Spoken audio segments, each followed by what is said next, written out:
Break के बाद बात करेंगे गैस बहरान के बारे में और आपको बताएंगे कि जेहलम में सर्दी आते ही गैस गायब हो गई, निज़ाम जिंदगी दरहम बरहम हो गया। शहरियों के लिए खाना पकाना भी मुश्किल हो गया। रिपोर्ट करेंगे बाबर हुसैन। हर साल की तरह इस साल भी जेहलम में गैस सार्फिन को बदतरीन लोड शेडिंग का सामना करना पड़ रहा है, जिसकी वजह से घरेलू और कमर्शियल सार्फिन दोनों ही परेशान हैं। एलपीजी सिलेंडर और लकड़ी की कीमतों में बेपनाह इजाफा होने की वजह से शहरी शदीद कर्ज में मुब्तला है। अशिया खुर्दरोश महंगी होने की वजह से घरेलू बजट शदीद मुतासर हो रहा है। लकड़ भी महंगी है जी, तो एलपी बहुत महंगी है, गैस भी आरचा के ताजा मजदूर आदमी के करे। गैस को काफ़ी अरसे से ना कोई कनेक्शन लग रहा है, ना गैस सही आ रही है।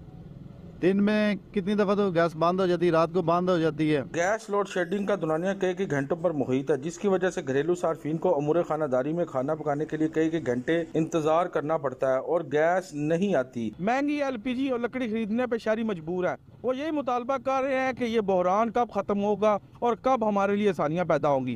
कैमरामैन असलैन अली के साथ बाबर हुसैन, ब्यूरो चीफ सच न्यूज़, जेहलम।